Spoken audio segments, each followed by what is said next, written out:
کچھ سمجھ آئیے؟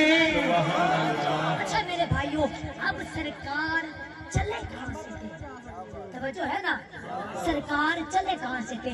مسجد حرام سے مسجد اقصی تک گئے۔ 1 مہینے کا سفر ہے سواری پر مسجد اقصی کا، لیکن سرکار یوں گئے،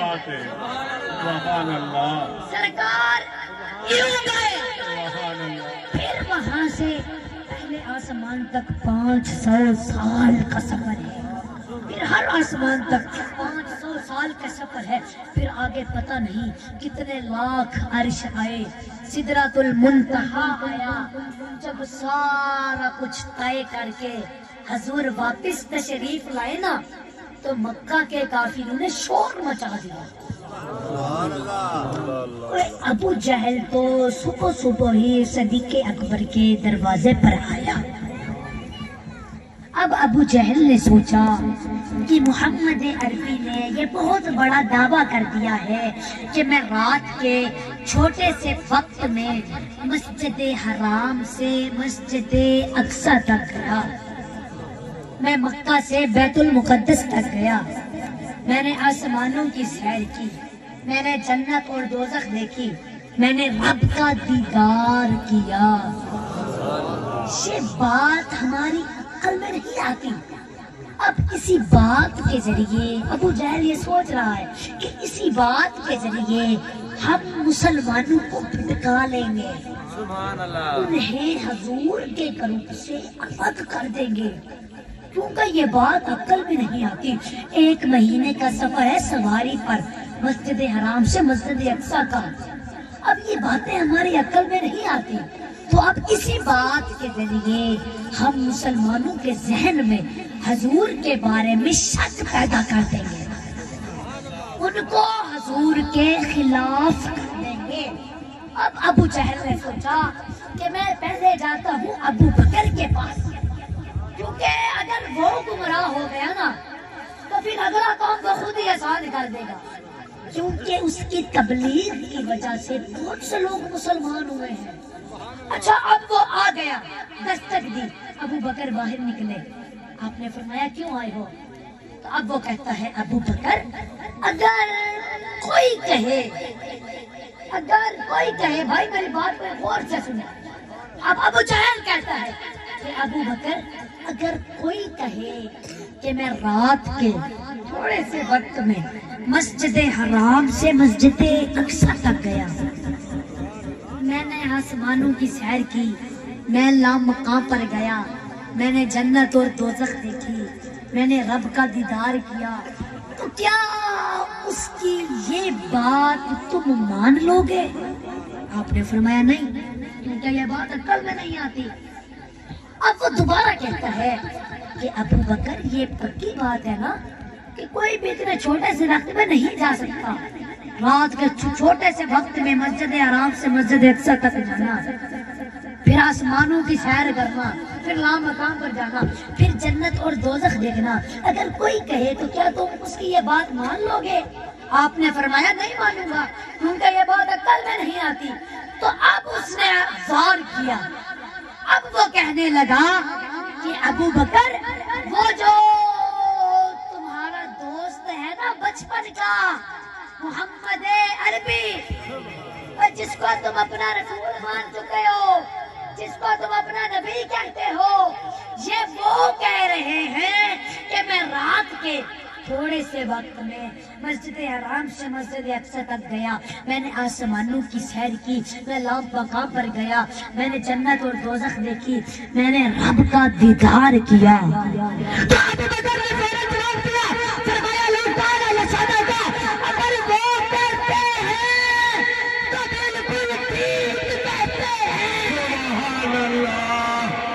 سبحان اللہ، سبحان کیا فرمایا؟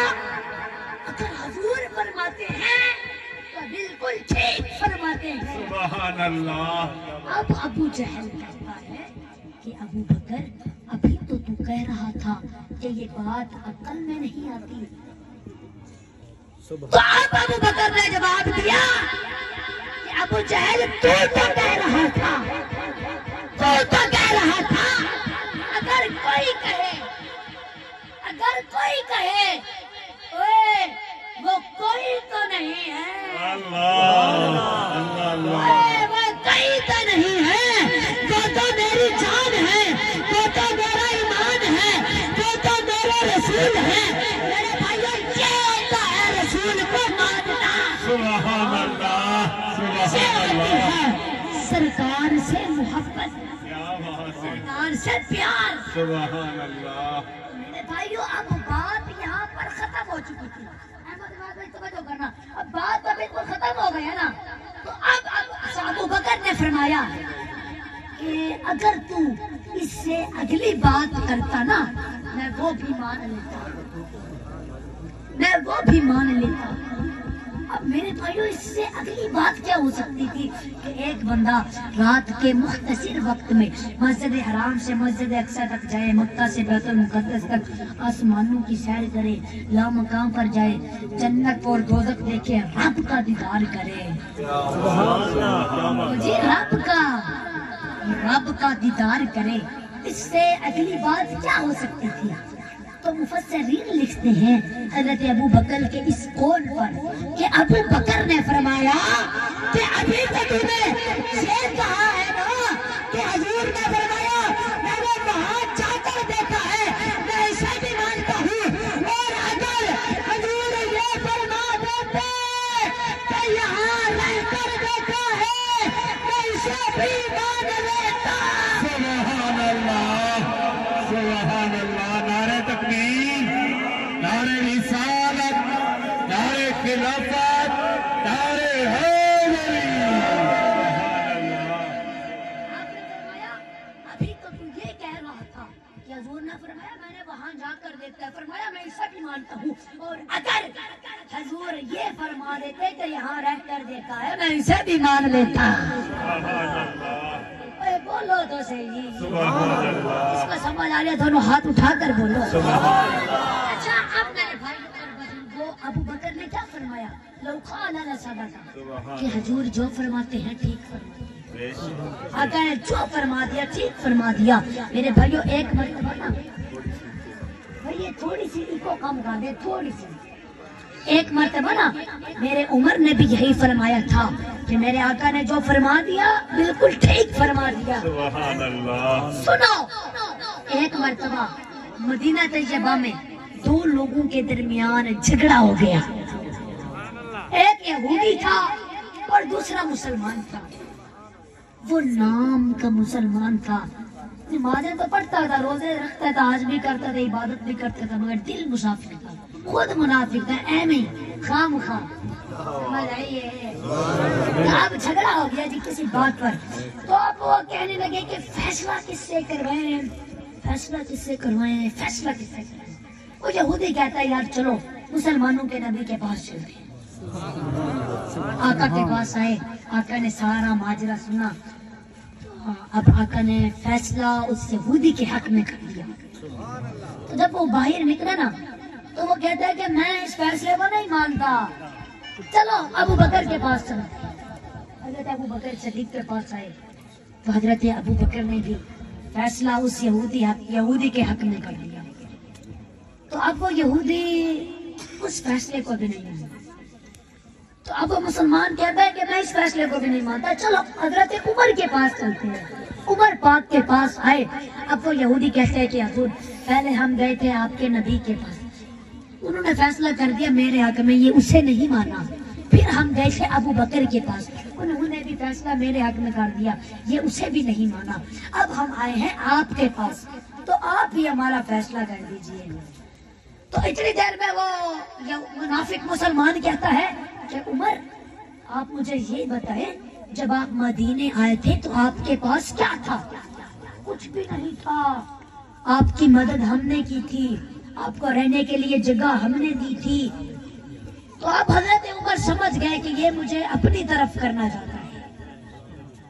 تو اب حضرت عمر پاک نے فرمایا کہ جو فیصلہ میں کر دوں وہ فیصلہ تم دونوں کو قبول ہوگا۔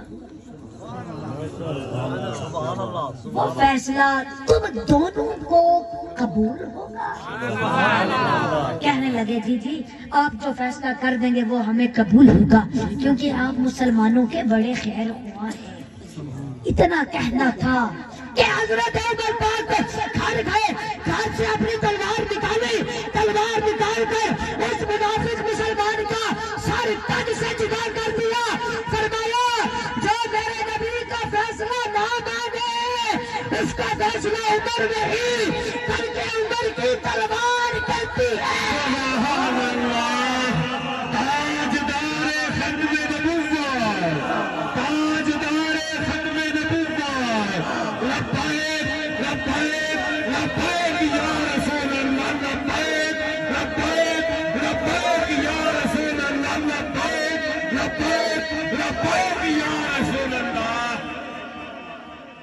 میری بات کی سمجھ آ رہی ہے؟ آپ نے کیا فرمایا؟ آپ نے فرمایا کہ جو میرے نبی کا فیصلہ نہ مانے اس کا فیصلہ عمر نہیں، عمر کی تلوار کرتی ہے۔ میرے بھائی اور بزرگوں، ایک غزوہ میں فاروق اعظم نے ایک بندے کا سر کاٹ کر آقا کی بارگاہ میں پیش کیا، تو آقا پوچھتے ہیں بتا کس کا سر ہے؟ تو حضرت عمر پاک نے عرض کیا یا رسول اللہ سکر مامو کا سر کاٹ لایا ہوں۔ ایک اور غزوہ میں جوان صحابی ہے، ایک بندے کا سر کاٹ کر آقا کی بارگاہ میں رکھ دیا۔ آقا فرماتے ہیں اے میرے غلام بتا کس کا سر کاٹ لایا؟ عرض کیا آقا سکے بھائی کا سر کاٹ لایا ہوں، سکے بھائی کا سر کاٹ لایا ہوں۔ تو آقا نے فرمایا فاروق اعظم اے میرے غلام بتا کہ سر کاٹتے ہوئے ہاتھ نہیں کانپتے تھے، دل نہیں لرزا تھا کہ یہ مامو کا سر ہے، یہ بھائی کا سر ہے۔ دونوں صحابیوں کا جواب ایک ہی تھا کہ آقا آپ کو تب کانپتا جب ہم نے انہیں اتنا سمجھا ہوتا، ہم نے تو یہ دیکھا کہ آقا جو تمہارا نہیں تو ہمارا نہیں، جو تمہارا نہیں تو ہمارا نہیں۔ غازی ممتاز نے جب اس گستاخ کا سر کاٹ دیا، جب اس گستاخ کو مار دیا، تو لوگ کہتے ہیں کہ غازی کو تو اسی کی تنخواہ کی حفاظت، اسی کی حفاظت کی تنخواہ ملتی تھی، غازی نے اسے کیوں مارا؟ میں نے کہا کہ غازی نے یہ سبق فاروق اعظم سے سیکھا تھا، غازی نے یہ سبق اس جوان صحابی سے سیکھا تھا کہ آقا جو تیری شریعت پر پھینک رہا ہے تو پھر اعلان یہ ہے آقا جو تمہارا نہیں